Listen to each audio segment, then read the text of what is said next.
കഴിഞ്ഞ ദിവസം എൻ്റെ ഒരു സുഹൃത്ത് എന്നെ ഒരു പ്രോഗ്രാമിലേക്ക് ക്ഷണിക്കേണ്ടായി. എറണാകുളം ജില്ലയിലെ ഒരു സ്ഥലത്താണ് പ്രോഗ്രാം. ആ സ്ഥലത്ത് ഞാൻ ഇതിൻ്റെ മുന്നേ പോയിട്ടേ ഇല്ല. ആ സ്ഥലത്തിനെ പറ്റി യാതൊരുവിധ ഐഡിയ ഇല്ല. ഞാനങ്ങനെ എൻ്റെ കാർ എടുത്ത് ഞാൻ ആ സ്ഥലത്ത് വളരെ സേഫായിട്ട് പറഞ്ഞ സമയത്ത് കൃത്യസമയത്ത് ഞാൻ ആ സ്ഥലത്തെത്തി. ഏതോ ഒരു ആപ്പിൻ്റെ സഹായത്തോട് കൂടിയിട്ടാണ് ഞാൻ ആ സ്ഥലത്തെത്തിയത്. അത് ഏത് ആപ്പാണെന്ന് പറയാൻ പറ്റുമോ? ഏതാപ്പാ? ഗൂഗിൾ മാപ്പ് അല്ലേ? കറക്റ്റാണ്. ഗൂഗിൾ മാപ്പും ഈ കരിയർ അന്വേഷിക്കുന്ന ആളുകളും തമ്മിൽ കൃത്യമായ ഒരു ബന്ധമുണ്ട് എന്നാണ് എനിക്ക് നിങ്ങളോട് പറയാനുള്ളത്. കാരണം ഗൂഗിൾ മാപ്പ് നമ്മൾക്ക് ആരംഭിക്കണമെങ്കിൽ ഫ്രം എവിടെയാണ് എന്ന് പറഞ്ഞു കൊടുക്കണം. ഫ്രം എന്ന് പറഞ്ഞാൽ യുവർ ലൊക്കേഷനാണ്. എന്ന് പറഞ്ഞാൽ നിങ്ങൾ എവിടെയാണോ ഇപ്പം നിൽക്കുന്നത് അതാണ് നിങ്ങളുടെ കറണ്ട് ലൊക്കേഷൻ. അവിടുന്നാണ് നമ്മൾ മൂവ് ചെയ്ത് തുടങ്ങുന്നത്. ദെൻ രണ്ടാമത്തെ ഒരു ചോദ്യമുണ്ട്, your destination point, where you are going to reach. എവിടേക്കാണ് നിങ്ങൾ പോകുന്നത് എന്നൊരു ചോദ്യമുണ്ട്.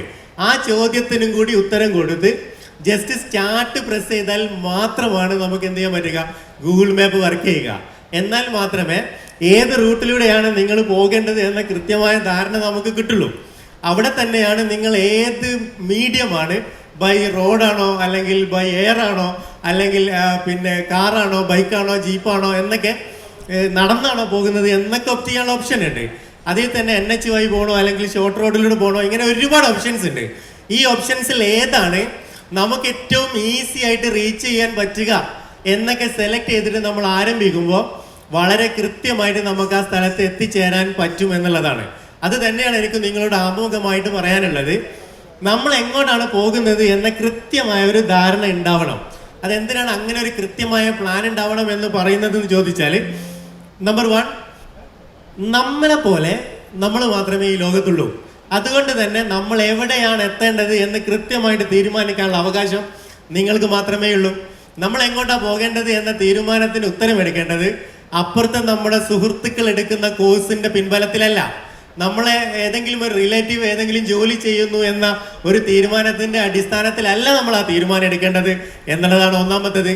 കൃത്യമായിട്ട് പ്ലാൻ ചെയ്ത് നിങ്ങളുടെ ആപ്റ്റിറ്റ്യൂഡ് മനസ്സിലാക്കി, നിങ്ങളുടെ താല്പര്യം മനസ്സിലാക്കി, നിങ്ങളുടെ ഇൻട്രസ്റ്റ് ഏത് ഏരിയ ആണ് എന്ന് മനസ്സിലാക്കിയിട്ട് വേണം നമ്മൾ ആ ഡെസ്റ്റിനേഷൻ പോയിന്റ് തീരുമാനിക്കാൻ.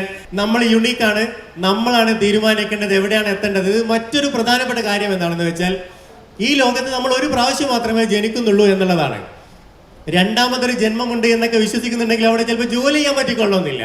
അതുകൊണ്ട് തന്നെ കൃത്യമായിട്ട് ജനിക്കുന്ന ഒരു ജന്മമല്ലേ, ഇത്രയും കാലം വർക്ക് ചെയ്യുന്നത് ആ ജന്മത്തിലല്ലേ, അതങ്ങ് ആസ്വദിച്ച് ചെയ്യാൻ പറ്റണം.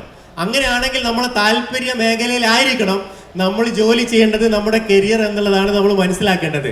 നിങ്ങൾ ആലോചിച്ച് നോക്കൂ, നമ്മളിപ്പോൾ ആലോചിക്കുന്നത് എന്തിനെ പറ്റിയെന്നറിയോ? കോഴ്സ് കഴിഞ്ഞു, എക്സാമിൻ്റെ റിസൾട്ട് വരുന്നു, ഇനി നമ്മൾ എങ്ങോട്ടാണ് പോകേണ്ടത് എന്ന ചോദ്യത്തിന് എൻ്റെ എവിടെയാണെന്ന് വെച്ചാൽ, കുറച്ച് കാലങ്ങൾ കഴിഞ്ഞിട്ട് നമ്മൾ ആ ഏരിയയിൽ ജോലി ചെയ്യില്ലേ, അടുത്തൊരു 40 വർഷം നമ്മൾ എങ്ങനെയാണ് ജീവിക്കേണ്ടത് അല്ലെ എവിടെയാണ് വർക്ക് ചെയ്യേണ്ടത് എന്ന ചോദ്യത്തിന്റെ ഉത്തരം തേടാനുള്ള അന്വേഷണത്തിന്റെ ഒരു തുടക്കമാണ് ഇന്ന് ശരിക്ക്.